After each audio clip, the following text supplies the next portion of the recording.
ప్రభువునందు ప్రియమైన పిల్లలారా, ఇంతవరకు మన దేవాదేవుని పాటల ద్వారా, స్తుతి ఆరాధన ద్వారా మనం ఎంతగానో ఆరాధించినాము. ఇప్పుడు ప్రాముఖ్యమైన భాగంలోకి వచ్చినాము. మన ఆత్మలకు కావలసినటువంటి ఆత్మీయ ఆహారమును సమృద్ధిగా మనందరికీ దేవుడు దయచేయలాగిన ప్రార్థన చేసుకుని వాక్యం ధ్యానం చేసుకుందాం.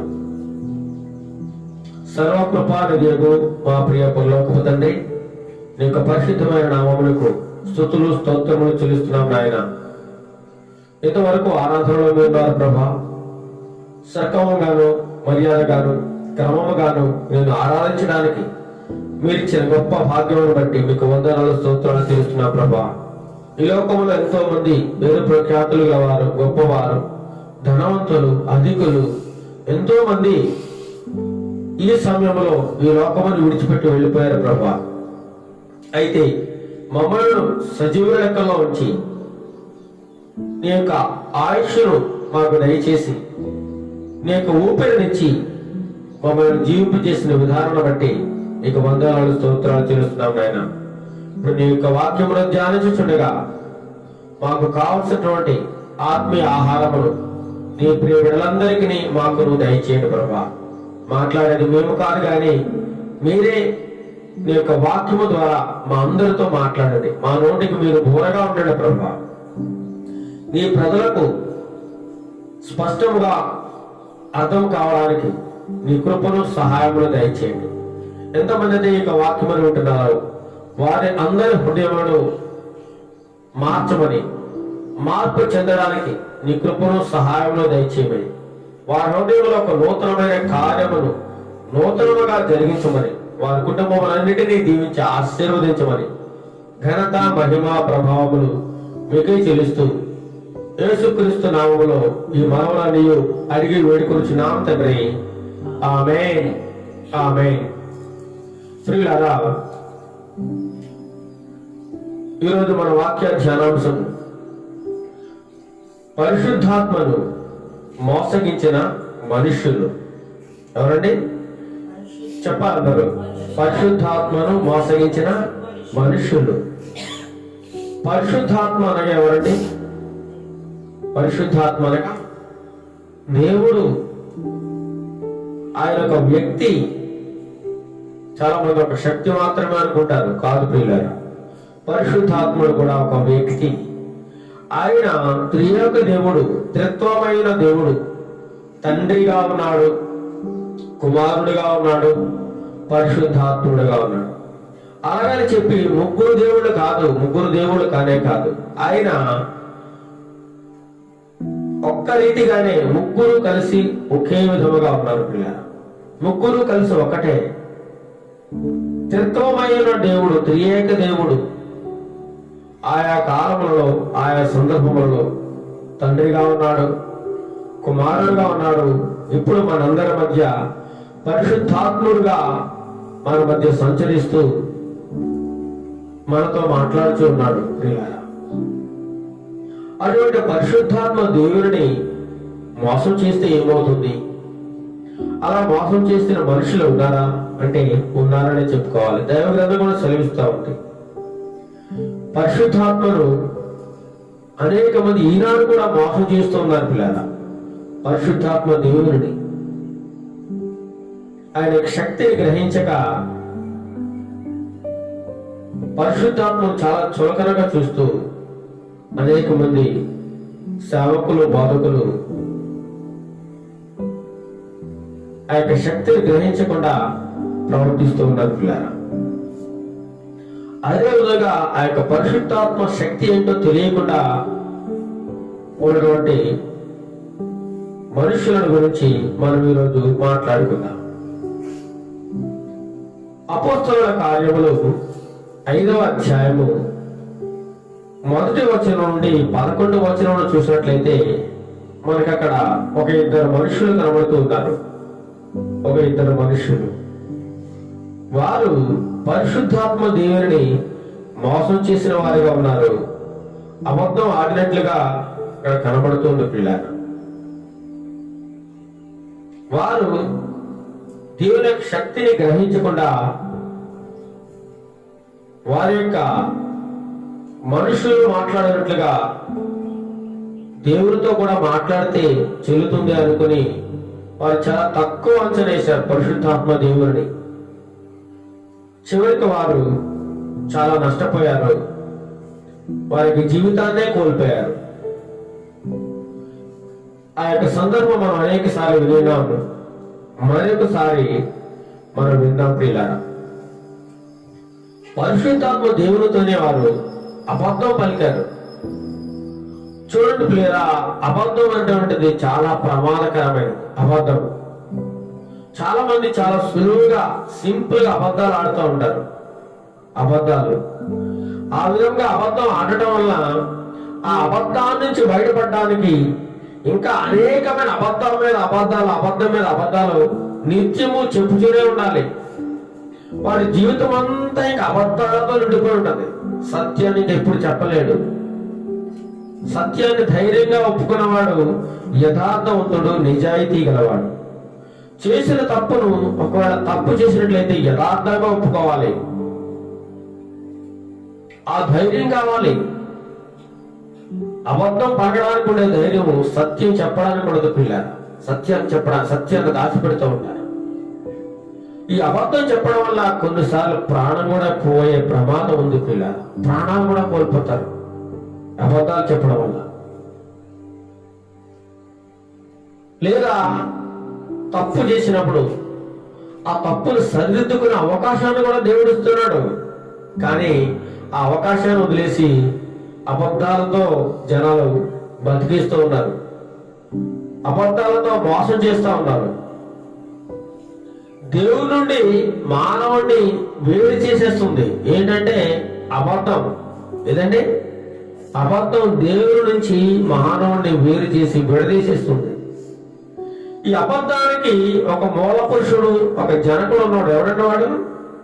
సాతానుడు. సాతానుడు ఈ అబద్ధం చెప్పించే వాళ్ళలో ముఖ్యంగా ఒకడు ఉంటాడు. ఎవడవాడు? సాతానుడు. వారి హృదయంలో సాతానుడు ఉన్నట్లయితేనే వారు అబద్ధం చెప్పగలరు.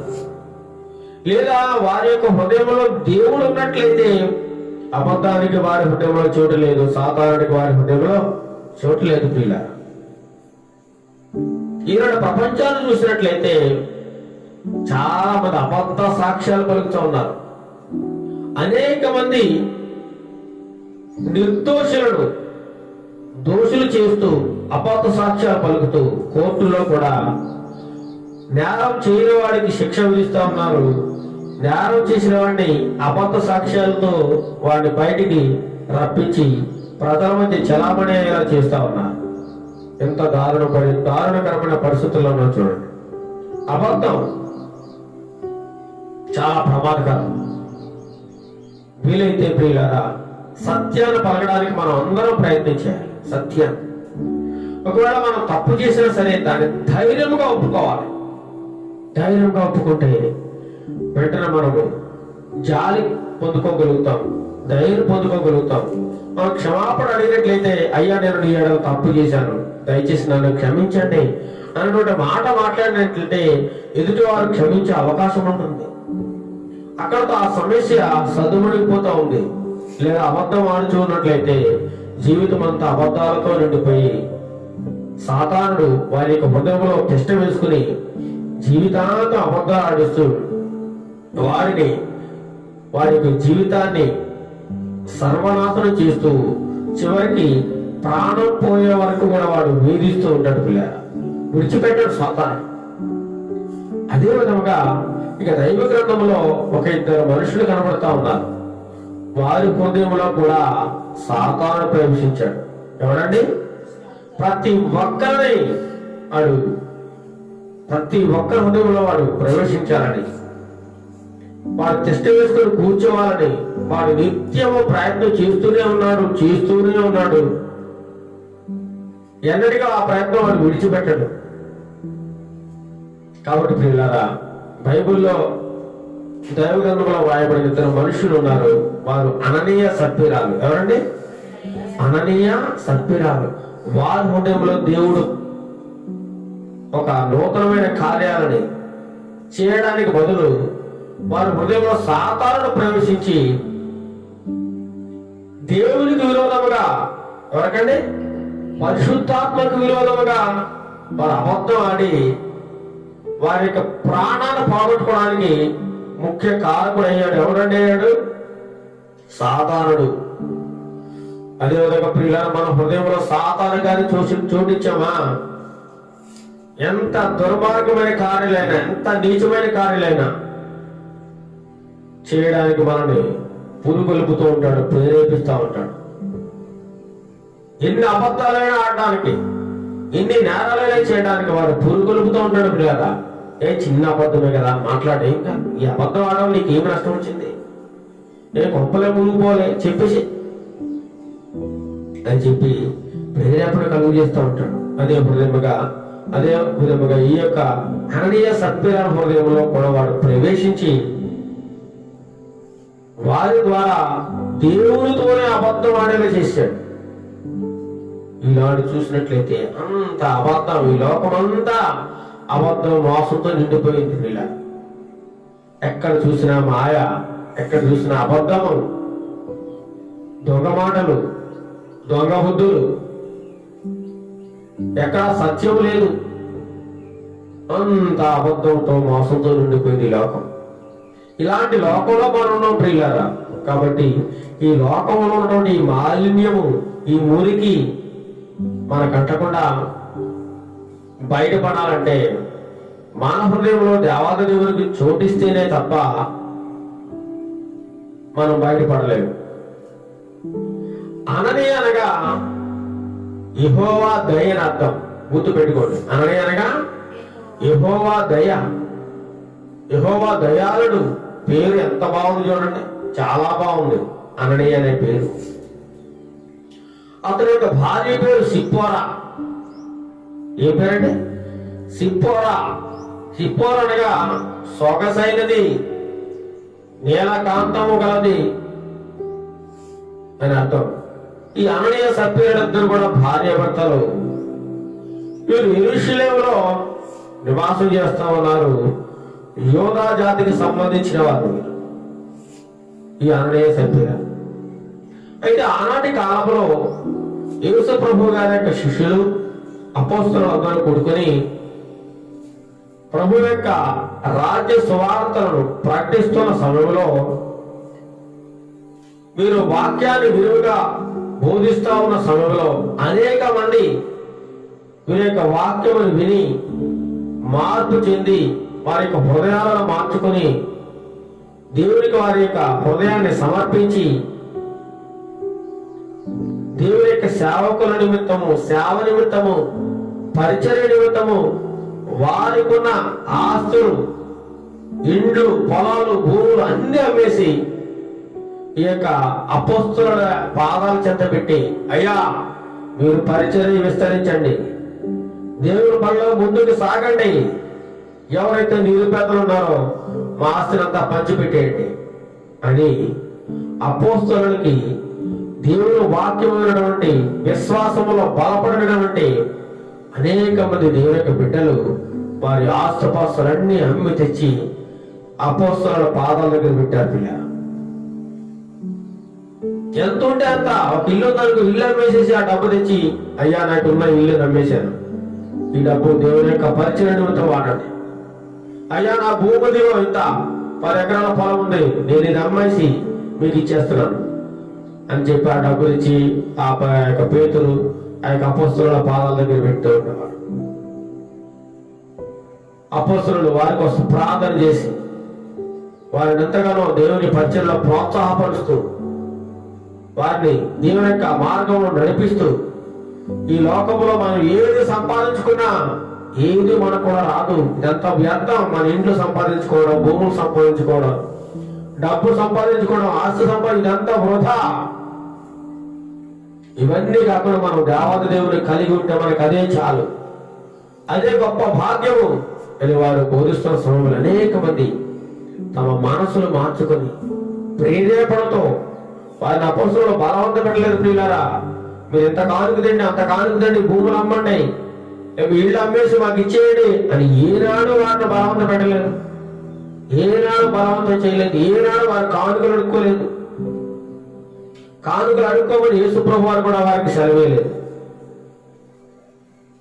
వారు స్వచ్ఛందముగా యథార్థమైన మనసుతో దేవుని పరిచర్య నిమిత్తం వారు కానుకలు ఇచ్చినట్టు కనబడుతూ ఉంది. చూడండి, అపోస్తలుల కార్యం 4వ అధ్యాయం 32వ వచనంలో చూసినట్లయితే, చదవండి 32. విశ్వసించిన వారందరూ ఏక హృదయమును ఏకాత్మలు గలవారయుండి ఎవడును తనకు కలిగిన వాటిలో ఏది తనదని అనుకోలేదు. చూడండి, విశ్వసించిన వారందరూ అనగా ఆ దేవుని వాక్యాన్ని నమ్మిన వారందరూ కూడా ఏక హృదయంతో ఒకే హృదయం కలిగి ఏకాత్మ ఒకే ఆత్మ కలిగి దేవుని ఆత్మ కలిగి ఉన్నారట. ఎవడు కూడా తనకు కలిగిన దాన్ని ఇది నాది అని ఎవడు అనుకోలేదు. ఇది నాది, అది నాది. ఈనాడు చూసినట్లయితే అనేక మంది ఆస్తులు సంపాదించుకోవడం చాలా బిజీ అయిపోయారు. ఈ ఆస్తి నాది. వారికి ఎంత ఉన్నా ఇంకా సరిపోవట్లేదు, ఇంకా కావాలి, ఇంకా కావాలి, ఇంకా కావాలి. ఒక వ్యక్తి ఒకనాటి సమయంలో తిండికి కూడా లేని పరిస్థితి, కానీ ఈనాడు చూసినట్లయితే బ్రహ్మాండమైన బిల్డింగ్లు, కార్లు, ఇంకా చిన్న చిన్న పిల్లలకి వారు ఇంకా పెరిగి పెద్దవారు కూడా అవ్వలేదు, వారి పేరు మీద కూడా ఆస్తులు, భార్య పేరు మీద ఆస్తులు, ఎంతో ధనము సంపాదించుకొని ఇదంతా నాకు దేవుడు ఇచ్చాడు అని చెప్పి దేవుడిని మోసం చేస్తా ఉన్నారు. అదంతా మోసం చేసి సంపాదించిన ధనం. అది ప్రజలందరికీ తెలుసు, ప్రజలందరికీ తెలుసు. కష్టపడి సంపాదించిన ధనం కానే కాదు, మోసం చేసి సంపాదించిన ధనాన్ని దేవుడు నాకు ఇచ్చాడు, దేవుడు నాకు దీవించాడని అనేక మంది మనుషులు చెప్పుకుంటూ దేవుడిని మోసం చేస్తా ఉన్నారు. అదే విధంగా ఈ యొక్క అపోస్తుల దగ్గర తీసుకొచ్చిన ధనమును, ఆ యొక్క ఆస్తిని ఎవ్వరు కూడా తందని అనుకోలేదట. వారికి కలిగినంతా కూడా వారికి సమిష్టిగా ఉండేను. వారికి కలిగిన డబ్బు, ధనము, ఆస్తి అందరూ కూడా సమిష్టిగా ఏకంగా ఏక మనసుతో కలిగి అదంతా అమ్మేసి అపోస్తుల పాదాల దగ్గర పెట్టారు. భూములైనను ఇండ్లైనను కలిగిన వారందరూ, చూడండి 34వ వచనం, భూములైనను, చదవండి, భూములైనను ఇండ్లైనను కలిగిన వారందరూ వాటిని అమ్మిన వాటి వల్ల తెచ్చి అపోస్తుల పాదములుగా పెట్టుచూ వచ్చేది.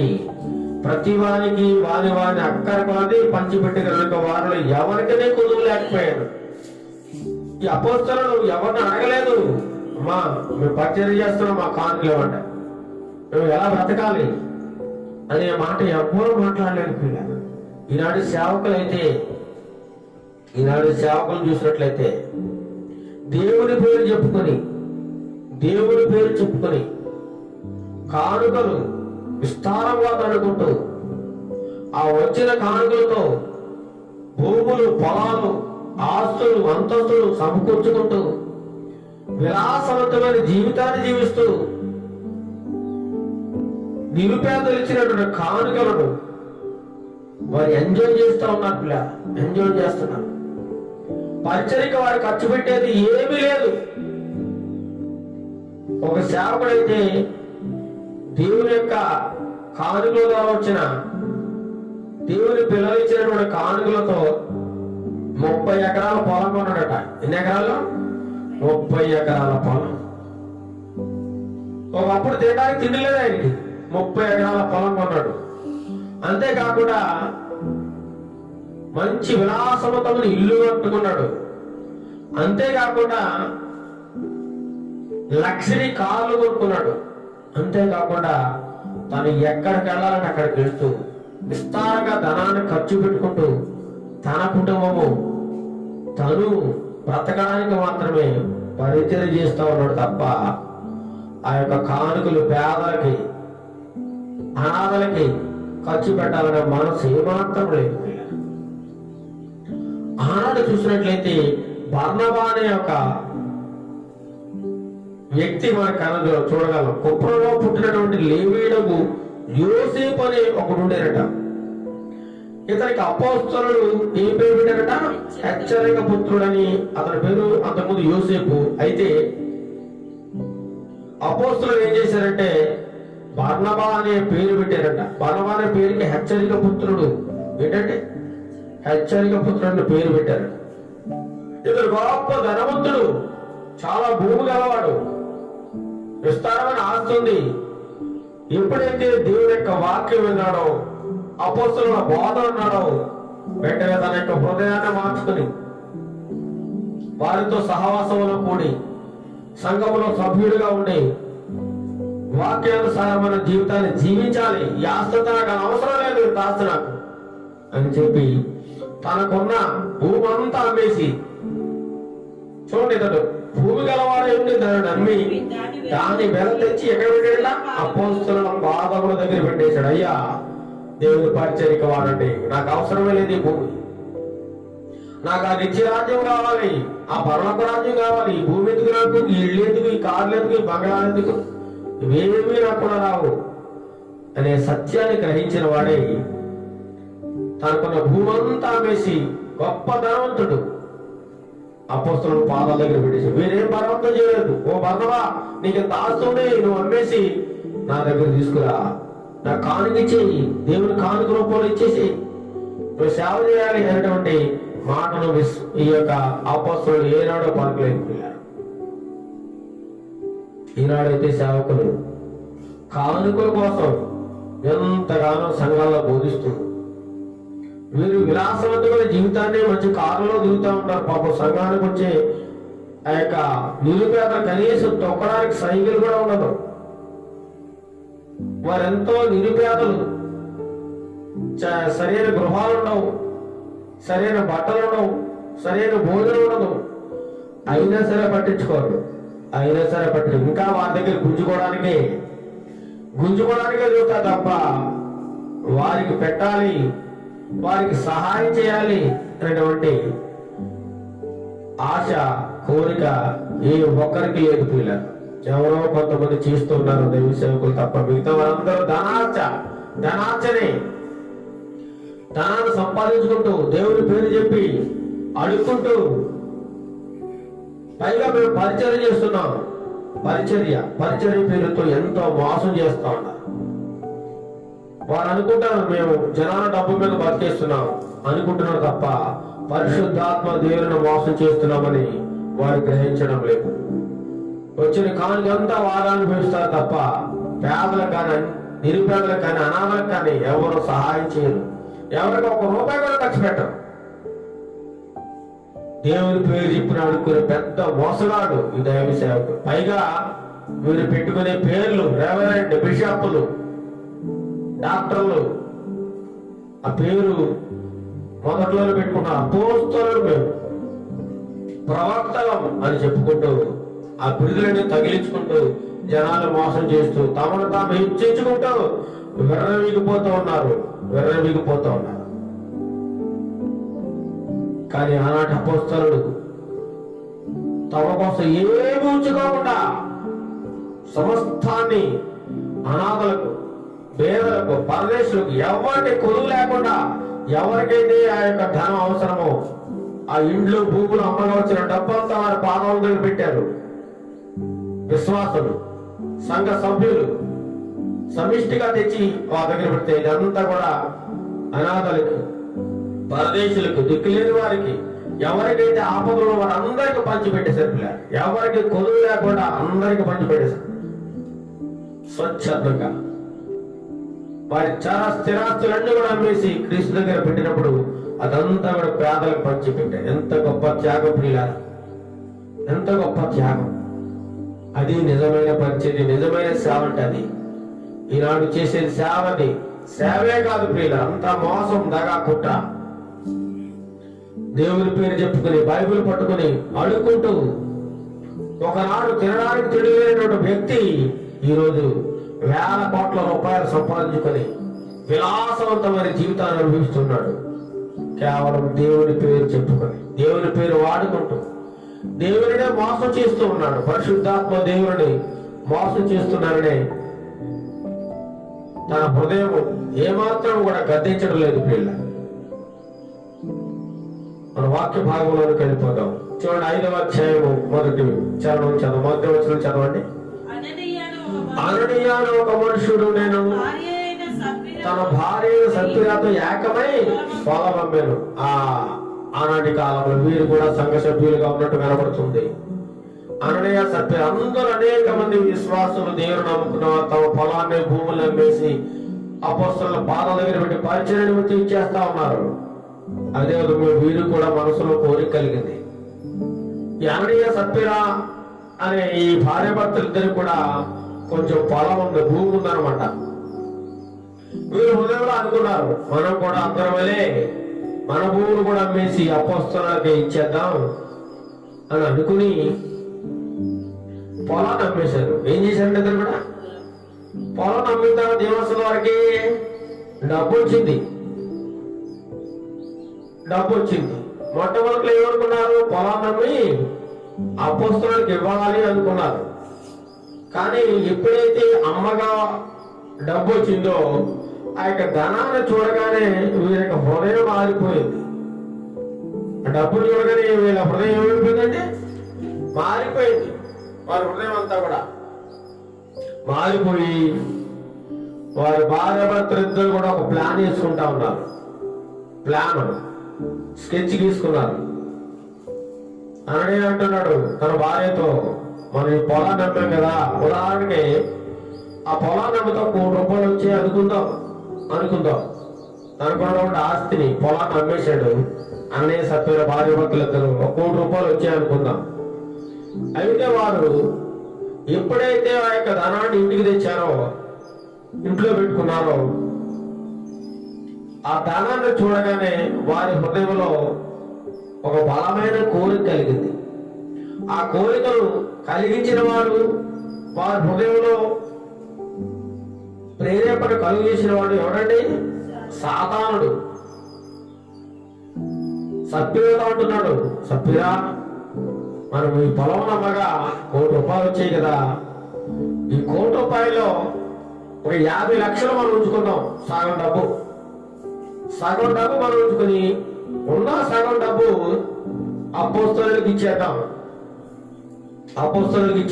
మన ఇద్దరు ఒక మాట మీద సమా. చూడండి, అబద్ధం చెప్పడానికి కూడా వారు ఒక మాట మీద నిలబడడానికి ఆ భార్య భర్తలిద్దరు కూడా ఏకమయ్యారు. మొదట్లో ఏమనుకున్నారు, ఈ పొలాన్ని నమ్మి ఆ వచ్చిన డబ్బు దేవుని పరిచర్యకు అపోస్తలుల పాదాల చెంద పెట్టేద్దాం, అందరి వల్ల మనం కూడా చేద్దామని అనుకున్నప్పటికీ కూడా వారి హృదయంలో ఈ పొలాన్ని నాకు వచ్చిన డబ్బంతా నువ్వు ఇచ్చేస్తే నువ్వెలా బ్రతుకుతావు? నీకేమైనా ఉండొద్దా? నీకు కూడా కొంచెం కావాలి కదా, ఈ డబ్బంతా ఇస్తే ఎలాగా అని చెప్పి సాతానుడు వారి హృదయంలో ఒక బలమైన ప్రేరేపణ కలుగు చేస్తా ఉన్నాడు. అప్పుడు తీర్మానం చేసుకున్నారు, ఈ పొలం అమ్మిన డబ్బులో సగం మన ఇంట్లో పెట్టేసుకుని, ఇంట్లో రాసుకుని, మిగతా డబ్బులు మాత్రమే నేను ఆ యొక్క అపోస్తలుడు ఆ పేతురు గారి దగ్గరికి తీసుకెళ్ళి ఇస్తాను. నువ్వు కూడా ఒకవేళ నిన్ను కూడా అడిగినట్లయితే నువ్వు కూడా అదే మాట చెప్పాలి సుమా, నీ మాట నా మాట ఒకేలా ఉండాలి అని చెప్పి అననీయ సప్పిరులందరూ కూడా ఒకే మాట మీద నిలబడన్నారు. ఏం చెప్పడానికి? సత్యం మాట్లాడడానికి, అబద్ధం మాట్లాడడానికి. అబద్ధం మాట్లాడడానికి ఇద్దరు ఏకమయ్యారు. ఇద్దరు ఏకమయ్యారు, భార్య భర్తలు ఇద్దరు. అననీయ అనగా పేరే పేరు, అన్నయ్య యెహోవా దయ, సిప్పోరా అనగా సొగసైనది, సౌందర్యవతి. ఎలాగంత పేర్లు చూస్తే ఎంత బాగున్నాయో వారి పేర్లు, కానీ వారి బ్రతుకు చూస్తే చూడండి, వారి హృదయంలో సాతానుడికి చోటిచ్చిన వారుగా కనబడతా ఉన్నారు. వారి యొక్క ఆశ ధనం మీద ఉంది. అందుకే ప్రభు అంటున్నాడు, నీ ధనం ఎక్కడ ఉందో నీ హృదయం కూడా అక్కడే ఉంటుంది. నీ ధనం ఎక్కడైతే ఉంటుందో, నీ డబ్బు ఉందంటే, ఆ డబ్బు ఉన్నది ఇంటిలో అంటే నీ మనసు ఒక స్థిరంగా ఉండదు. ఆ డబ్బు లేకపోతే నీ మనసు ప్రశాంతంగా ఉండదు. నీకు డబ్బు ఎక్కువైపోదు కూడా నీకు మానసిక రోగం వచ్చేస్తుంది. మెంటల్ కూడా వచ్చేస్తుంది, పిచ్చి పట్టేస్తుంది. ఈ డబ్బు డబ్బు డబ్బు డబ్బు చూసే కొద్ది ఇంకా కావాలి, ఇంకా కావాలి, ఇంకా కావాలి. దాన్ని సంపాదించడానికి మోసాలు, అబద్ధాలు, దౌర్జన్యాలు, కుట్రలు, ఎన్నెన్నో పనికిమాలిన పనులు చేయడానికి కూడా వెనకాడరు ఆ డబ్బు కోసం. ఈనాడు చూస్తున్నాం లోకమంతా దేని వెనక పరిగెడుతున్న పిల్లలు, డబ్బు వెనుక, ధనం వెనుక పరిగెడుతుంది ఈ లోకమంతా. యాననీయ సప్ఫీరా హృదయంలో కూడా ధనవాంఛ, వారి హృదయంలో ధనవాంఛ. సగం డబ్బు మనం ఉంచేసుకుందాం. అందరూ అయితే తమకు ఉన్నటువంటి భూములు, ఇంట్లో అమ్మేసి వచ్చిన డబ్బంతా ఇచ్చేశారు. వారు ఏమి ఉంచుకోలేదు. కానీ వీరు హృదయంలో సాతానుడు ప్రవేశించి సగం డబ్బు వారికి ఇద్దాం, సగం మన దగ్గర ఉంచుకుందాం, మనకు కూడా కావాలి కదా అని తీర్మానం చేసుకుని ఇద్దరు ఒకే మాట మీద కట్టుబడి ఉన్నారు. అననీయ సప్ఫీరాలు దేవుని చెప్పడానికి, అబద్ధాన్ని చెప్పడానికి, దేవుని యొక్క సేవకులతో, అపోస్తలులతో అబద్ధం ఆడాలని వారు నిర్ణయం చేసుకున్నారు. ఆ పేతురు గారు మన ఇంటికి వచ్చి చూసారా? మనకి ఎంత పొలం ఉందో వారికి తెలుసా? మనం ఎంతకేమో వారికి ఏం తెలియదు కదా. వారు అనుకుంటున్నారు ఇంట్లో మనం ₹1,00,000 అమ్మాం, ఈ సంగతి వారికి తెలియదు. మనం ఏం చేస్తాం? 50 లక్షలుగా అమ్మాం అని చెబుతాం. చెప్పేసి ఆ డబ్బు వారికి ఇచ్చేద్దాం. వారేమనుకుంటారు? పొలాన్నంతా అమ్మేసేసి మొత్తం డబ్బు మాకే ఇచ్చాడు అని చెప్పి మనల్ని మెచ్చుకుంటారు. అందరి వల్ల మనల్ని కూడా మెచ్చుకుంటారు, మనకు కూడా గొప్ప పేరు వస్తుంది అని చెప్పి ఇద్దరు కూడా అనుకున్నారు. పిల్లలు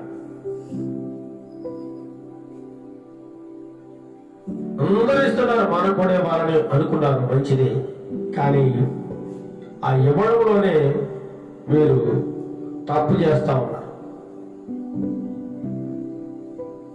ఇదంతా వారికి ఇచ్చేస్తే, దేవుని పరిచర్యకి ఇచ్చేస్తే మనం ఎలా బ్రతకాలి, మనకు కూడా కొంత కావాలి కదా అనేటువంటి స్వార్థము,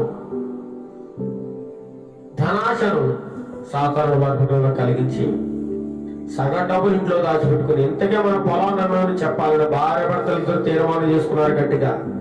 ధనం చూడగానే వారి హృదయంలో మార్పు వచ్చేసింది. అననీయ ఏం చేశాడు? చదవండి పిల్లలు. భార్య ఎరుగని వారు దాని వలలో కొంత దాచుకుని కొంత తెచ్చి అపోస్తలుల పాదముల యొద్ద పెట్టాను. భార్యకి ఇదంతా తెలిసి ఇద్దరు ఆలోచించుకున్నారు కాబట్టి, నేను వెళ్తాను, ఈ డబ్బు పట్టుకుని అపోస్తలుల దగ్గరికి వెళ్ళి అందరి వల్ల నేను కూడా ఆ డబ్బు ఇచ్చేసి వస్తానని చెప్పి అననీయ ఇంటి దగ్గర నుంచి బయలుదేరాడు ఆ డబ్బు పట్టుకుని. ఎక్కడికి? అపోస్తలుల దగ్గరికి, దేవుని యొక్క శిష్యుల దగ్గరికి బయలుదేరి అపోస్తలుల దగ్గరికి వచ్చి ఏమంటున్నాడు? అయ్యా, నేను నాకున్నటువంటి పొలాన్ని అమ్మేశాను.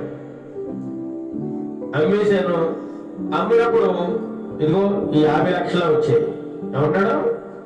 ఈ 50 లక్షలే వచ్చాయి. కాబట్టి ఇదిగో ఆ పొలం మీద డబ్బు అని చెప్పి వారి యొక్క పాదాల దగ్గర పెట్టాడు. ఎవరి దగ్గర? అపోస్తలుల పాదాల దగ్గర.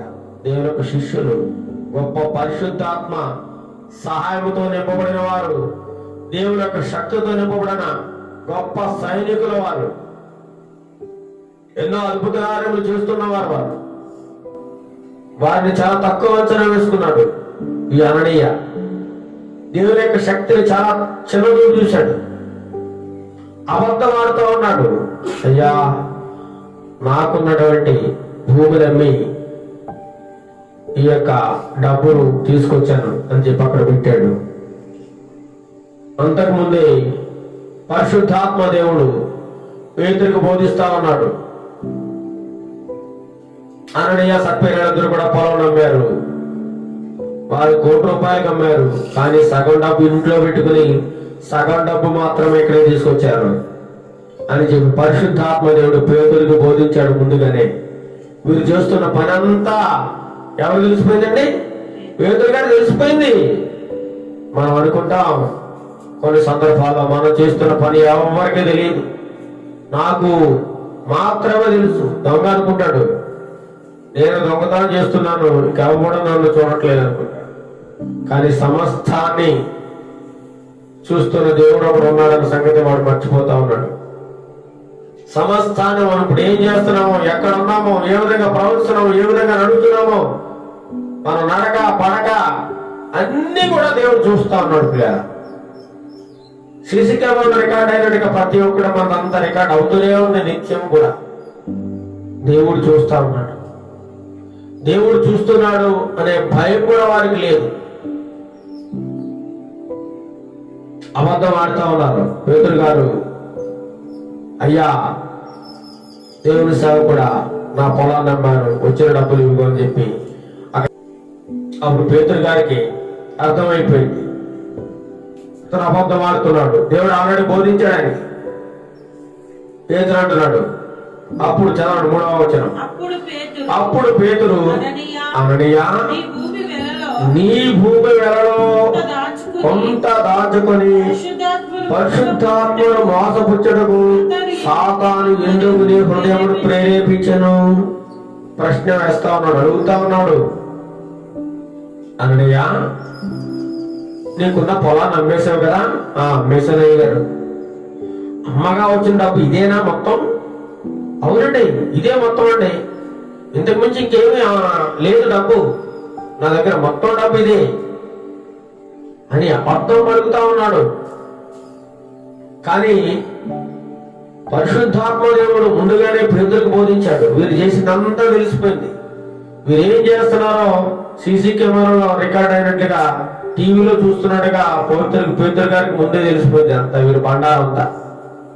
అడుగుతా ఉన్నాడు, ఎందుకయ్యా అన్నయ్యా, నువ్వు భూమిని అమ్మగా వచ్చిన డబ్బులో సగం నువ్వు ఇంట్లో దాచుకున్నావు, సగం నువ్వు ఇంట్లో దాచుకున్నావు, సగం డబ్బు మాత్రమే ఇక్కడ తీసుకొచ్చావు.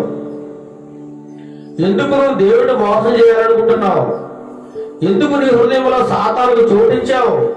ఎందుకు నీ హృదయంలో సాతాను నిన్ను ప్రేరేపిస్తే వాడి మాటలకు లొంగిపోయావు, ఈ ధనానికి లొంగిపోయావు అని చెప్పి పేతురు గారు అననీయా అని అడుగుతా ఉన్నాడు. ఇంతకే అమ్మావా అంటే, ఇంతకే అమ్మానయ్యా, ₹1,00,00,000 అమ్ముకుని 50 లక్షలే సగం డబ్బు తెచ్చి నేను 50 లక్షలకి అమ్మానయ్యా, ఇక నా దగ్గర ఏమీ లేదయ్యా అని అబద్ధం మాట్లాడుచున్నాడు. ప్రియులారా, మనం ఈరోజు నేర్చుకోవాల్సింది తెలుసా? అబద్ధం ఆడకూడదు. ఏమాడకూడదు? అబద్ధం. ధైర్యంగా నిజాన్ని చెప్పుకో. తప్పు చేసావా? ధైర్యంగా ఒప్పుకో. దేవుడు నిన్ను దీవిస్తాడు, నీ తప్పులని క్షమిస్తాడు, నీ పాపాన్ని క్షమిస్తాడు. పాపాన్ని ఒప్పుకోవాలి.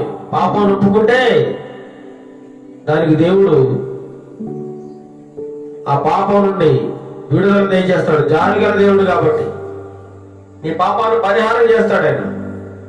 కానీ అదే పాపాన్ని నీ హృదయంలో పెట్టుకొని కప్పుకున్నావు అనుకో, ఆ పాపం ఇంకా పెరిగిపోయి ఒకనొక రోజున అది నిన్ను దహించి వేస్తుంది, నరకానికి లోను చేస్తుంది, నరకానికి పాత్రలుగా చేసేస్తుంది. ప్రియులారా, అందుచేతనే అన్నిటిలో భయంకరమైనది ఏంటంటే అబద్ధం.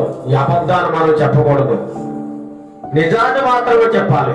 ఈనాటి పిల్లలు కూడా అనేక మంది అబద్ధాలు నోరు తెరిస్తే అబద్ధాలు మాట్లాడుతున్నారు అనేక మంది పిల్లలు. ఇలా మాట్లాడుతుంటుంటే జీవితం అంతా ఇంకా అబద్ధాలతో నిండిపోతా ఉంటది. వారి వయసులో పెరిగే కొద్ది కూడా అబద్ధాలు ఆడుతూ దేవుడికి దూరం అయిపోయి లోకానికి దగ్గర అయిపోతారు. మోసం చేస్తా ఉంటారు.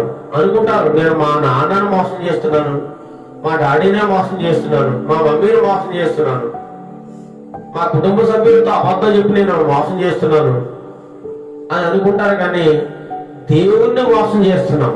ఎవరిని మోసం చేస్తున్నాం? దేవుడిని మోసం చేస్తున్నాం అనే సంగతి వారు మర్చిపోతారు.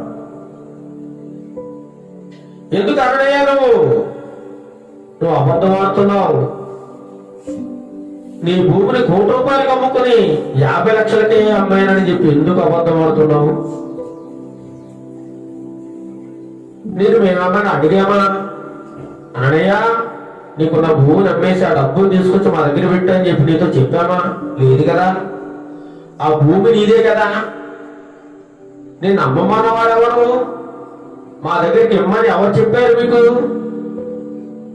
ఆ డబ్బు నీదే, ఆ భూమి నీదే, దాంతో మాకు ఎటువంటి సంబంధం కూడా లేదు కదా అంటున్నారు. చూడండి 4వ వచనం, అది నీ యొద్ద ఉన్నప్పుడు నీదే కదా, అమ్మని పెమ్మడి అది నీ వశమై ఉండలేదా? ఎందుకు ఈ సంగతిని నీ హృదయంలో ఉద్దేశించుకొచ్చున్నావు? ఏందయ్యా అన్నయ్య నువ్వు చేసిన పని ఏంటిది? ఆ భూమి నీదే, ఆ డబ్బు కూడా నీ స్వాధీనంలో ఉంది. పోయి ముందే అనుకోలేకపోయావా? సగం డబ్బు నేను ఉంచుకున్న సగం డబ్బే దేవునికి ఇస్తానని ముందే అనుకోలేకపోయావా? ముందే హృదయంలో ఈ భూమి అంతా అమ్మేసి దేవుని యొక్క సేవకి ఇస్తానన్నావు అనుకున్నావు. కానీ మళ్ళీ ఈ డబ్బు నీ యొక్క చెంతకు చేరగానే, ఆ ధనాన్ని చూడగానే నీ హృదయంలో సాతానుడు ప్రేరేపణ కలుగు చేసి సగం డబ్బు నీ ఇంట్లో పెట్టుకున్న సగం డబ్బు మాత్రమే తెచ్చావయ్యా. ఎందుకు ఇలా చేసావు? ఎందుకు ఇలా చేసావు? నేను ఇమ్మన్నది ఎవరు? మేము అడిగామా? లేదే. దేవుడు పరిచయంతో మాకు ఇవ్వాయా నీ భూమిని అమ్మేసి అన్నామా? లేదు కదా. అందరూ స్వచ్ఛందంగా తమకున్న దాంట్లో ఉన్నదాన్ని అమ్మేసి వారి కోసం ఏమి ఉంచుకోకుండా సమస్తాన్ని తెచ్చి మా దగ్గర పెట్టారు. నువ్వేమో సగం దాచుకుని సగం తీసుకొచ్చావు. ఎందుకు ఇలా చేశావు అని మాట్లాడుతా ఉన్నాడు.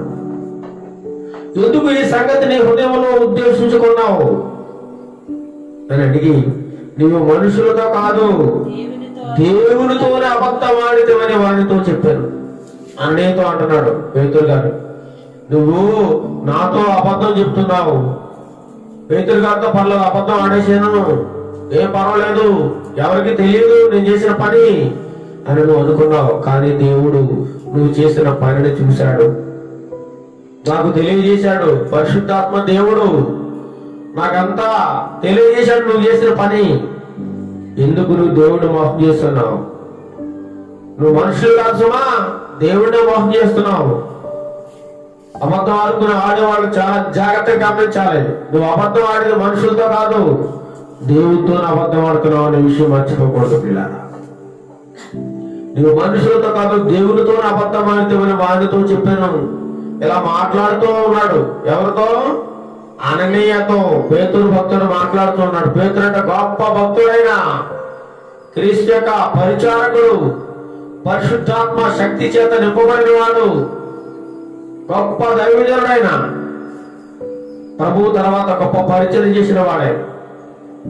అలాంటి వ్యక్తితో ఏమాత్రం భయము బొంకు లేకుండా అబద్ధాన్ని ధైర్యంగా చెప్తా ఉన్నాడు. ఇలా అబద్ధాన్ని ధైర్యంగా ఈనాడు కూడా ఎంత నటిస్తారంటే అబద్ధాన్ని కూడా ధైర్యంగా చెప్తూ ఉంటారు. ఏమాత్రం అనుమానం రాకుండా, ఏమాత్రం డౌట్ రాకుండా అబద్ధాన్ని ఎంత బాగా వల్లిస్తారంటే నిజంగా అవతల వ్యక్తి ఇది నిజమేమో అన్నంతగా ఉంటది. అయితే నిజమే చెప్తున్నాడు అనుకుంటారు, అంత బాగా అబద్ధాన్ని చెప్తా ఉంటాడు.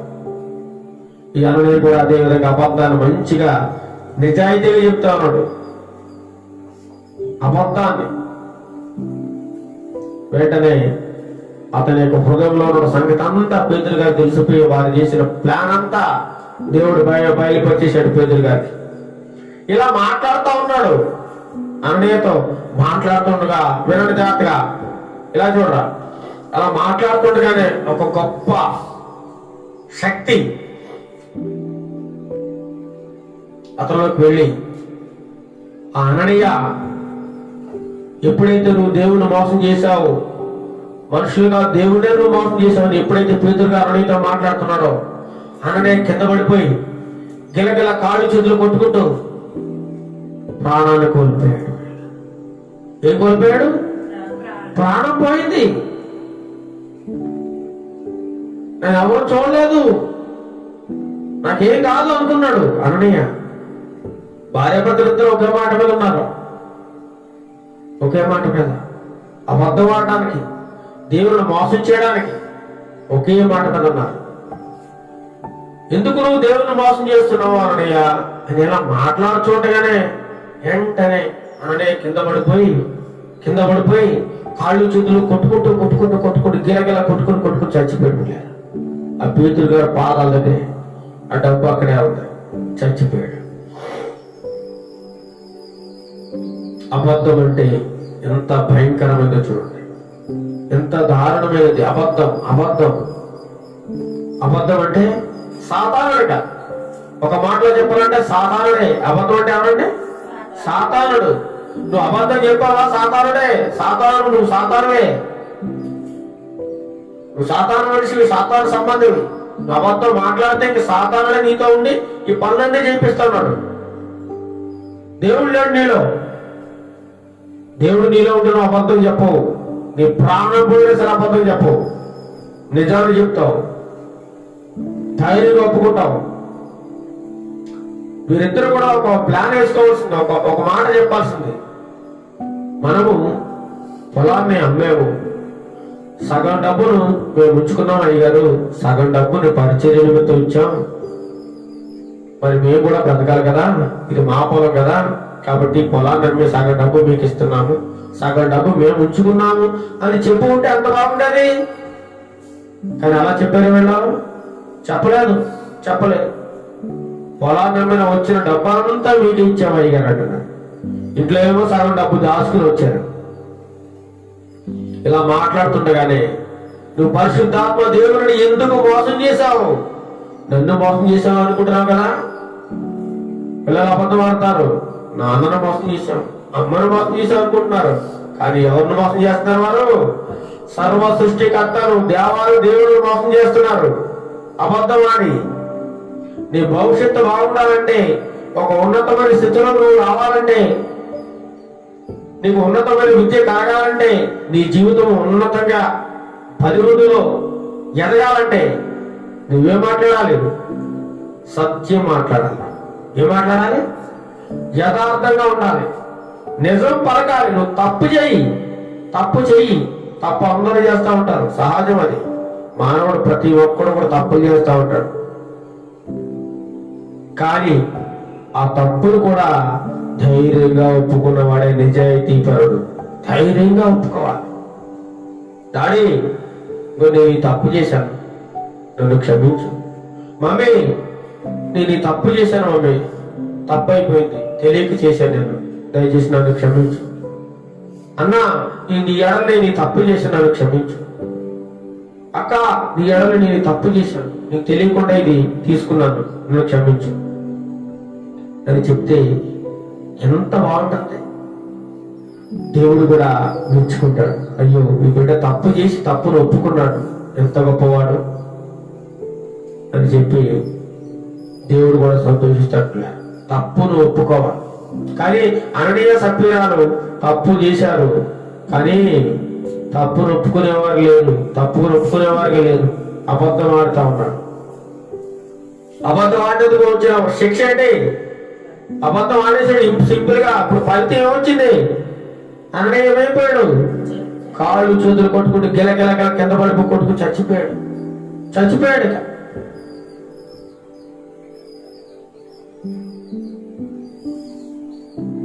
ఆల్రెడీ పేతురు గారికి విషయం తెలియదేమో అనుకున్నాడు. ఇంతకే అమ్మేశాను అని చెప్పేశాడు. ఎందుకయ్యా నువ్వు దేవుణ్ణి మోసం చేశావు? నన్ను కాదు సుమా, దేవుడితో అబద్ధం ఆడాను అని పేతురు అలా మాట్లాడుతూ ఉండగానే అనే కింద పడుకొని చచ్చిపోయాడు. దేవుని మోసం చేసినందుకు ప్రాణమే పోయింది. పిల్లల జీవితమే నాశనం అయిపోయింది. ఇంకెందుకు లేడబ్బో, ప్రాణం పోయింది. ఇంకా నీ ఆ సగం ఆశ నువ్వు ఏం చేసుకుంటావు? ప్రాణం పోయింది. ఇదంతా ఇంటి దగ్గర ఉన్న భార్య ఎవరు? సఫీరా. తెలుసా ఆవిడకి? తెలీదు. ఆవిడకి తెలీదు. ఇంటి దగ్గర ఉంది. నా భర్త గారు వెళ్ళాడు డబ్బు తీసుకుని, అక్కడికి ఇచ్చి వస్తాడు అని ఎదురు చూస్తా ఉంది భార్య సిప్పోరా. నా భర్తను మెచ్చుకుంటారు అపోస్తలులు. అందరి వల్ల డబ్బు ఇచ్చినందుకు నా భర్తను కూడా వారు సంతోషిస్తారు, మెచ్చుకుంటారు అనుకుంటుంది. కానీ ఇక్కడ అబద్ధం ఆడినందుకు దేవుడు శిక్ష విధించాడు. తన ప్రాణాన్ని తీసిన సంగతే ఆమెకు తెలియదు. ఫ్రీగా అవును. వెంటనే పేతురు గారు అక్కడ ఉన్నటువంటి కొంత మనుషుల్ని పిలిచి ఇతను తీసుకెళ్ళి పాత పెట్టేశారండి అయ్యా. కొంతమంది యవనస్తులు వచ్చి అతనికి పట్ట కట్టేసి చచ్చిపోయాడు, శవం అయిపోయాడు. అప్పుడే బట్ట చుట్టేసేసి మోసుకుని పోయి ఏం వేసారు, పాతి పెట్టేశారు, సమాధి చేశారు. తీసుకెళ్లి గోవిదేవి గోతులో పాతి పెట్టేశారు. ఎవరిని? అననీయను. అయిపోయింది అననీయ పని. అననీయ పని అయిపోయింది. ఎందుకింత ఇదంతా జరిగింది? దీనివల్ల అబద్ధం. అబద్ధం గుర్తుంచుకోండి పిల్లలు, అబద్ధం చాలా ప్రమాదం, చాలా ప్రమాదం, చాలా ప్రమాదం. అబద్ధం మిమ్మల్ని పాడు చేస్తుంది, మిమ్మల్ని మోసం చేస్తుంది, చివరికి మీ ప్రాణం కూడా తీసేస్తుంది. అంత దారుణ. అబద్ధం ఆడకూడదు. నిజం. ఈ రోజు నుంచి ప్రభువా నేను నిజమే మాట్లాడతాను, నేను అబద్ధం ఆడను. ఈరోజు ప్రమాణం చేసుకో దేవుని దగ్గర. నా ప్రియ సహోదరి సహోదరుడు, ఇక దేవుని సన్నిధిలో ఈ రోజు నుంచి ప్రభువా నేను అబద్ధం ఆడను. అబద్ధం ఆడినందుకు అననీయ చచ్చిపోయాడు, నేను కూడా అబద్ధం ఆడితే చచ్చిపోతాను ప్రభు. నేను అబద్ధం ఆడను. నీ శిక్షకు నేను గురి కాను. నేను ఒకవేళ తప్పు చేసినట్లయితే నేను ధైర్యంగా నీ ముందుకు చెప్పుకుంటాను అని ఈ రోజే మనం ప్రార్థన చేయాలి దేవునికి. అబద్ధం ఆడినట్లయితే ఈ విషయం తన భార్యకి తెలియదు. ప్రాణం పోయింది, అప్పుడే తీసుకెళ్లి అతన్ని పాతి పెట్టేసారు, సమాధి చేసేసారు, అయిపోయింది.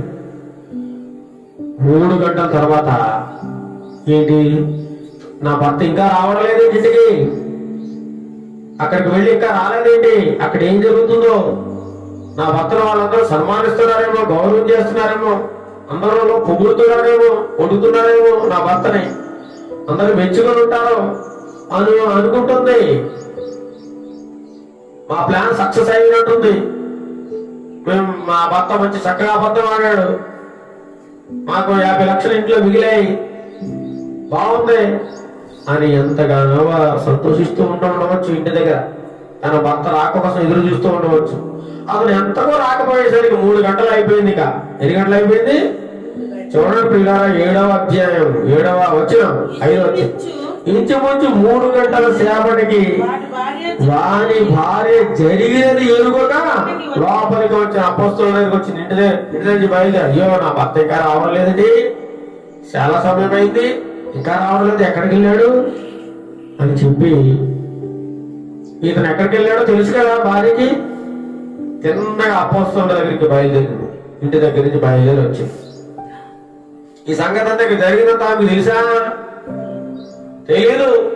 అబద్ధం ఆడేందుకు ఎంత శిక్ష వచ్చిందో.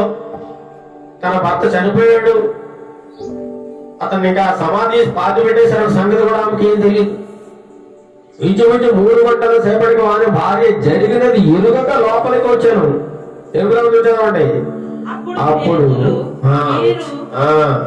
మీరు ఆ భూమిని ఎంతకే అమ్మితరా నాతో చెప్పుమని ఆమె అడిగాను. అయ్యా, ఈ విషయం అంతా మేము చాలా చక్కగా పకడ్బందీగా స్కెచ్ గీసుకుని అబద్ధం ఆడేశాం.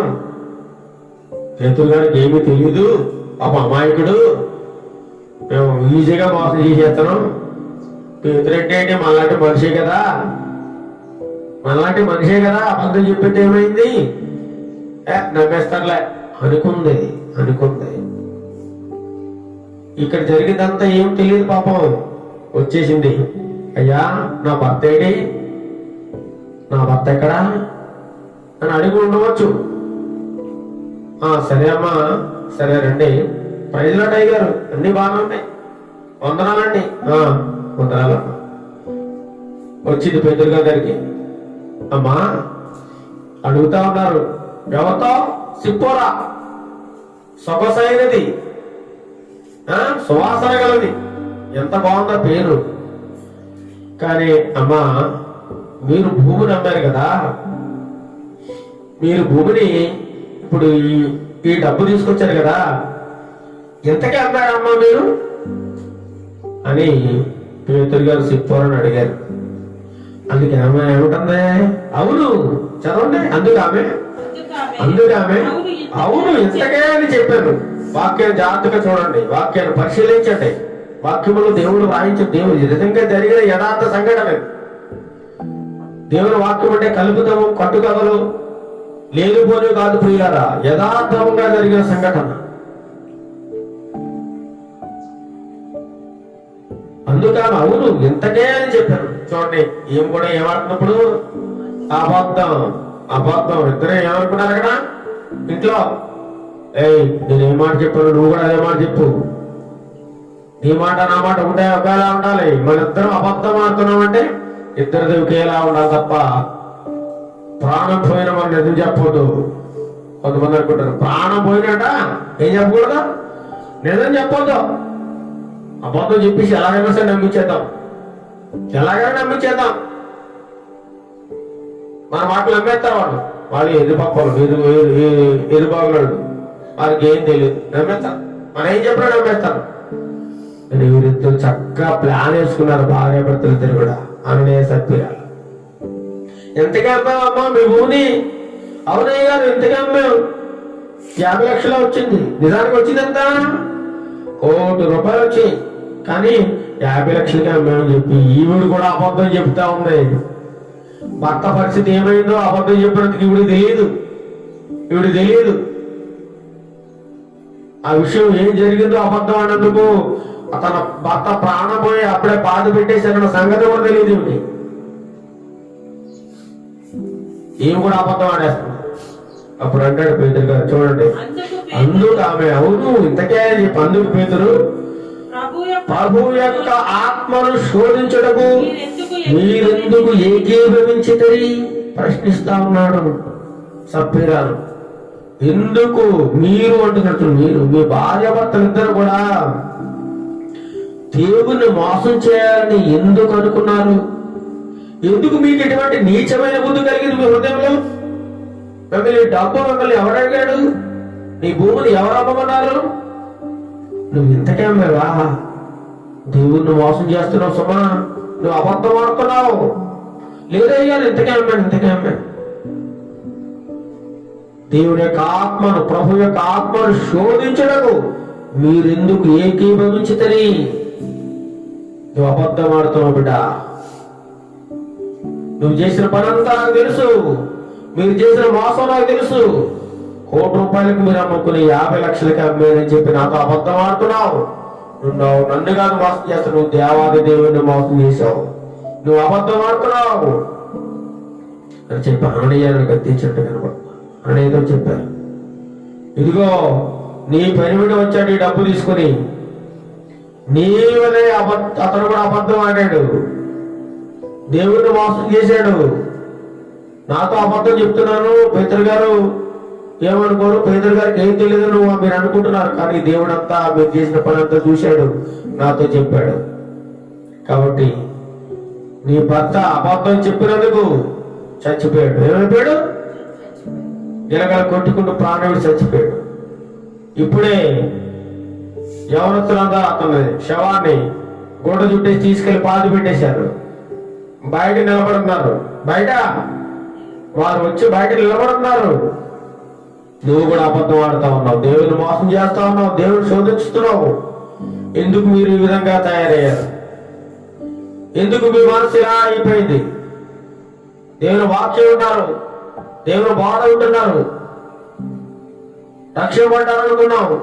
కానీ దేవుడు మీ ఎడల గొప్ప కార్యం చేస్తాడనుకుంటే సాతానుడికి మీరు చోటించి అపవాదితో ఏకమైపోయి ధనాశలో పడిపోయి డబ్బు మీద భూమి కలిగి ఇంత దుర్మార్గంగా అబద్ధం ఆడతారా మీరు అని చెప్పి ఆమెతో మాట్లాడుతున్నాను.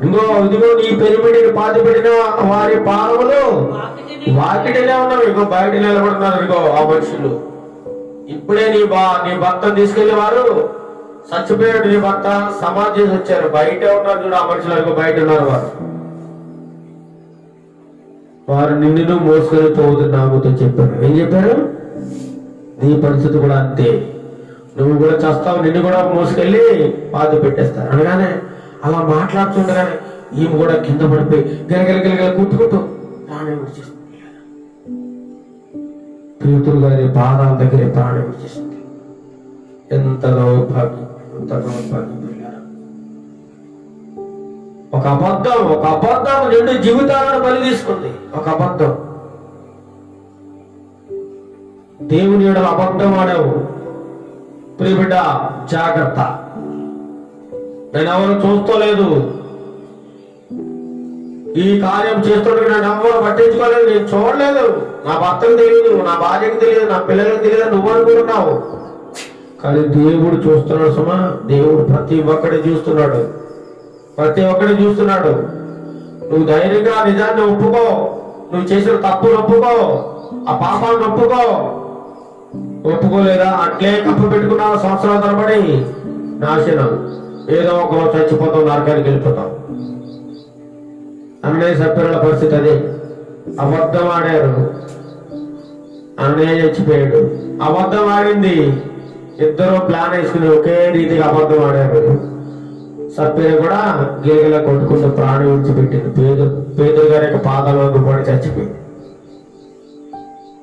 వాడు పేదరు గారు ఆ యవనస్తులకి చెప్పి, అయ్యా యవనస్తులారా మీరు కూడా వచ్చి ఎవరికి కొట్టు చుట్టేసి తీసుకెళ్ళిపోయి ఎక్కడ పాతి పెట్టండి, తన భర్తని ఎక్కడైతే పాతి పెట్టేశారో ఈమెను కూడా తీసుకెళ్ళి అక్కడ పాతి పెట్టండి. అంతే అయిపోయింది.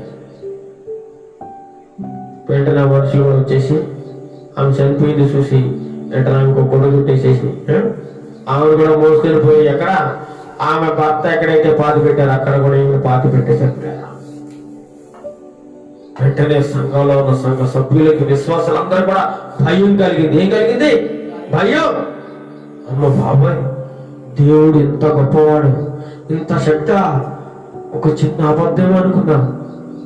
అబద్ధం అనేది ప్రాణమే పోయింది, ప్రాణమే పోయింది అని చెప్పి సంఘం అంతా కూడా భయపడ్డారు, ఆశ్చర్యపడిపోయారట. వారందరికి భయం కలిగింది. దేవునిలో శక్తి అని తెలిసింది. పేతురు గారిలో ఉండే దేవుని యొక్క శక్తి అంటే వారు గ్రహించారు. పిల్లరా అందరూ మిగులు భయపడేది.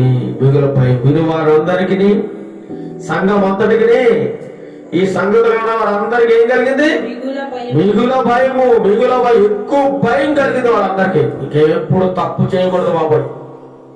అమ్మో, మనం కానీ అబద్ధం ఆడితే వీళ్ళక మనం కూడా చచ్చిపోతాం.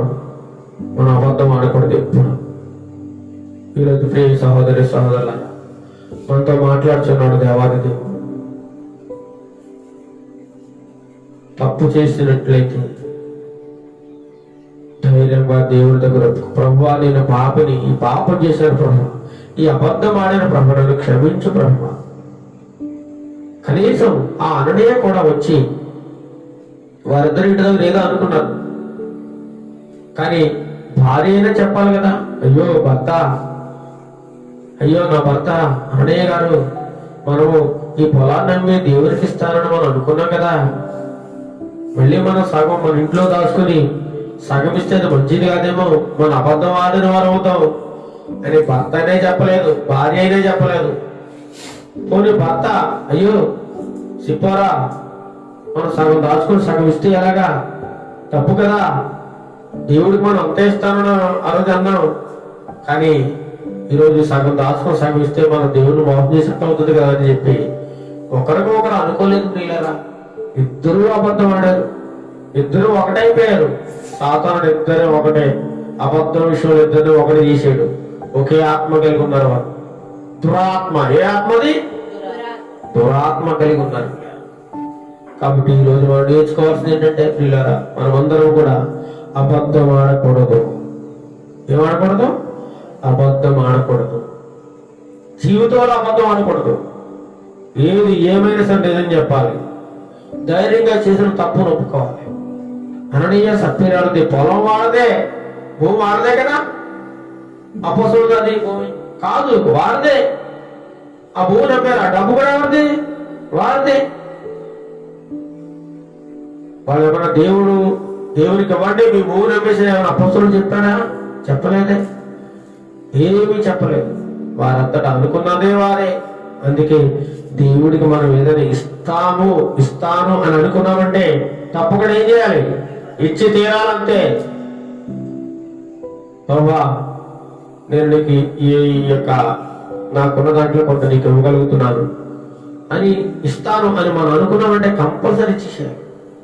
అందుకే అంటాడు, నువ్వు మొక్కుబడి చేసుకుంటే అది వెంటనే ఏం చేయాలట? చెల్లించాలి. నువ్వు అనుకున్నావా, అనుకున్న వెంటనే ఏం చేయాలి? చెల్లించాలి. లేకపోతే నువ్వు అనుకోకుండా ఉండు.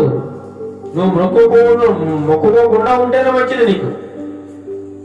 నువ్వు మొక్కుకున్నావు అంటే ఏం చేయాలి? వెంటనే నెరవేర్చాలి. అలా నెరవేర్చలేనప్పుడు నువ్వు మొక్కుకోకుండా ఉంటేనే మంచిదని చెప్పి దేవుని వాక్యంలో స్పష్టంగా కనబడుతుంది. పిల్ల, నువ్వు మొక్కుకోకుండా ఉంటేనే మంచిది. నేను దేవుడికి ఇస్తానని చెప్పి ఇవ్వకపోతే ఎలా? తప్పది. కాబట్టి ప్రియులారా, మనం దేవునికి ఏదైనా ఇవ్వాలనుకున్నామంటే తప్పకుండా ఇవ్వాలి. ఇచ్చి తీరాలంటే నువ్వైనా సరే. లేదా నువ్వు అనుకోకు, నువ్వు ఇస్తానని మాత్రం అనుకోకు. నేను ఇవ్వమని ఎవరు కూడా నేను అడగలేదు కదా. ఇస్తానని అన్నామంటే తప్పకుండా నెరవేర్చాలి. మీరు నెరవేర్చారా అని చెప్పినాళ్ళు? నెరవేర్చలేదు వారు. ఇక మనుషులతోనే కదా మనం అబద్ధం ఆడేస్తున్నాం. మనకి ఏం కాదులే అనుకున్నారు, కానీ చివరికి వారి ప్రాణాలనే కోల్పోయినట్టుగా కనబడుతుంది. చూడండి, ప్రసంగి గ్రంథము 5వ అధ్యాయము 4వ వచనం అక్కడ స్పష్టంగా కనబడుతుంది. ప్రసంగి గ్రంథం 5వ అధ్యాయం 4వ వచనం. నీవు దేవునికి మొక్కుబడి చేసి కొనిన దానిని చెల్లించుటకు ఆలస్యము చేయకము. నువ్వు మొక్కుకున్నావు దేవునికి. అయ్యా, కొంతమంది అంటుంటారు, అయ్యా నాకు మా కుర్రోడు పుడితే దేవునికి 1000 రూపాయలు కానుకించుకుంటా అనుకుంటారు. నిజంగా దేవుడు మా కుర్రోడు దయచేసినప్పుడు వాళ్ళు ఏం చేయాలి? దేవునికి 1000 రూపాయలు కానుకిచ్చేసేయాలి. లేదు, నువ్వు ఇవ్వలేవు అనుకోకు. ఇవ్వమని అడిగాడు దేవుడు. దేవుడు పేదవాడా? దేవుడు అడుక్కునేవాడా? కాదు కదా. నీవు దేవునికి మొక్కుబడి చేసుకుని దాన్ని చెల్లించడం ఆలస్యము చేయకము. బుద్ధిహీనులకు దానికి ఇష్టం లేదు. నీవు మొక్కుకెళ్ళిన దానిని చెల్లించము. నీవు మొక్కుకెళ్ళి చెల్లింపకుండుట కంటే మొక్కుకొనకుండేటిదే మేలు. నువ్వు అనుకోకో, దేవుడికి ఇస్తాను నువ్వు అనుకోకంతే. నేను అనుకోమని ఎవరు చెప్పారు? అలా అనుకుని చెల్లింపకుంటే నీ దేహమును శిక్షకు లోపరిచినంత పని నీ వలన జరగనీయము. దేహానికి శిక్ష వచ్చేస్తుందట. దేహానికి శిక్ష వస్తుంది. ఇక్కడ దేహానికి శిక్ష ప్రాణమే పోయింది అని చెప్పడం. ఏమైంది? ప్రాణం. అది పొరపాటు చేత జరిగిన దోత ఎదుట చెప్పకము. నీ మాటల వలన దేవునికి కోపము పుట్టించి నీ వేళ కష్టమును వ్యర్థపరుచుకునేదము. కష్టమును సంపాదించుకున్నావు తీరు నువ్వే. నాకు ఎవడమ్మన్నా నిన్ను? ఒకవేళ ఇస్తానని అనుకుంటే ఇయ్యి అని దేవుడు మాట్లాడుతున్నాడు. కాబట్టి ఉదయకాల సమయంలో దేవుడు మనతో స్పష్టంగా మాట్లాడుతున్నాడు. పరిశుద్ధాత్మను మోసం చేసినందుకు వారికి వచ్చిన శిక్ష ఏంటి ప్రియులారా? ప్రాణాలను కోల్పోయారు. ప్రాణములను కోల్పోయినట్టుగా దేవగ్రంథంలో మనం చూస్తూ ఉన్నాం. కాబట్టి దేవుని సన్నిధిలో మనం నిలువబడినప్పుడు, దేవునికి మనం ఏదైనా కానుక చెల్లించాలని అనుకున్నప్పుడు తప్పకుండా ఎంతైతే అనుకుంటామో అంతా మనం చెల్లించాలి ప్రియులారా. దాంట్లో ఏమాత్రం తగ్గకూడదు. 100 రూపాయలు ఇస్తానన్నావా? 100 రూపాయలలో కనీసం ఒక పైసా కూడా తగ్గకూడదు. అలా తగ్గట్లేదు. దేవుడిని మోసం చేసినట్లేదు, పరిశుద్ధాత్మ మోసం చేసినట్లే. కాబట్టి నువ్వు అనుకున్నావంటే త్వరగా చెల్లించు. ఆలస్యం కూడా నీకు. అప్పు చేస్తావా, తప్పు ఏది చేస్తావో తెలియదు. నువ్వు అనుకున్నావంటే దాన్ని చెల్లించాలి. అంటే సభ్యులు అనుకున్నారు, దేవునికి ఇచ్చేయాలనుకున్నారు, కానీ ఇవ్వడానికి వారికి మనసు రాలేదు. సగం ఉంచుకుని సగం ఇచ్చారు.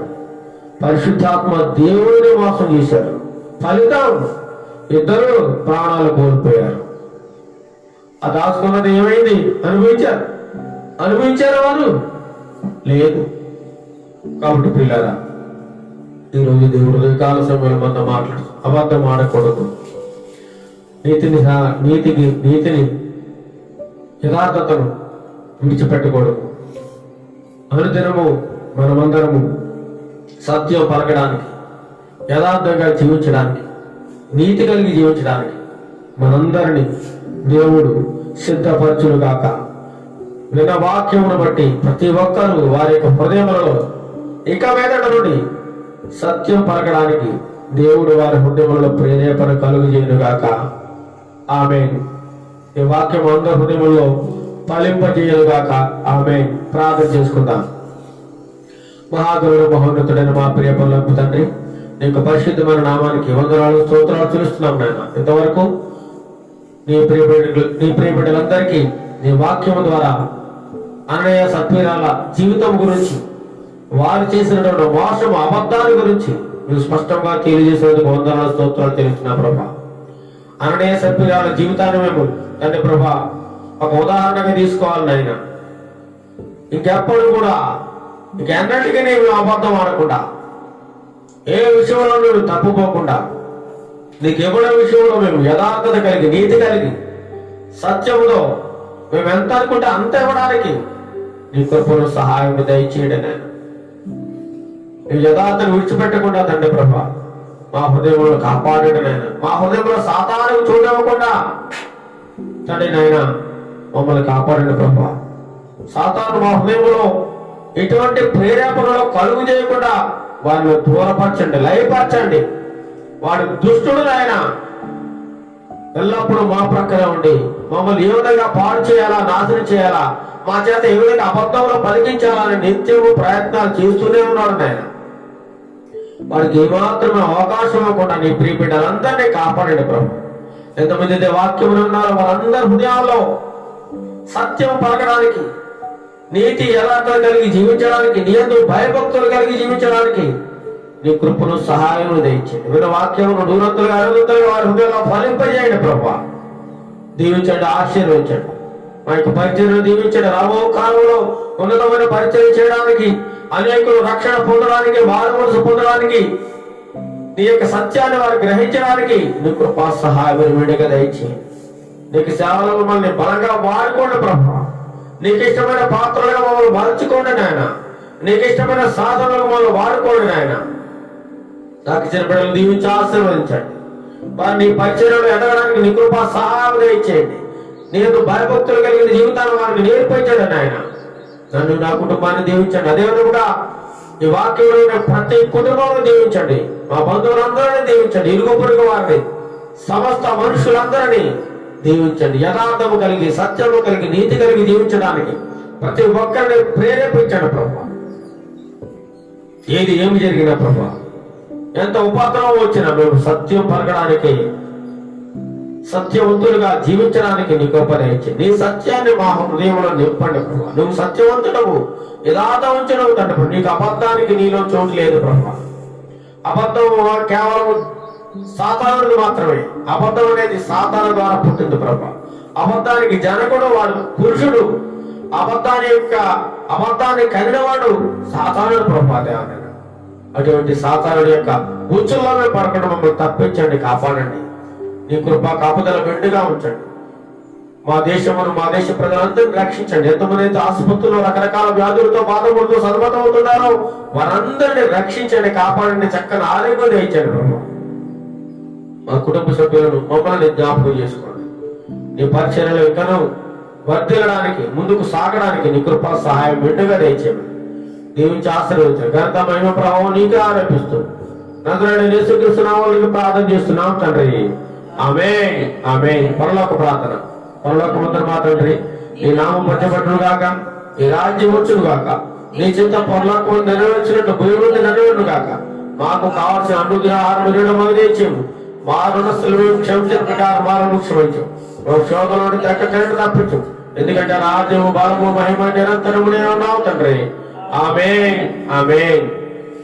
ఆశీర్వాదం మన తండ్రి అయిన దేవుని ప్రేమయు, మన ప్రభువు యేసుక్రీస్తు కృపయు, పరిశుద్ధాత్మ దేవుని కన్యుని సహవాసం నీ ప్రియబిడ్డలందరికీ, ఈ వాక్యం విన వారందరికీ మాకును సదాకాలము తోడేయుడు నడిపించును గాక. ఆమేన్, ఆమేన్. అందరికీ వందనములు. ప్రభు మిమ్మల్ని, మీ కుటుంబాలను, మీకు కలిగిన సమస్తాన్ని దీవించి ఆశీర్వదించును గాక. ఆమేన్.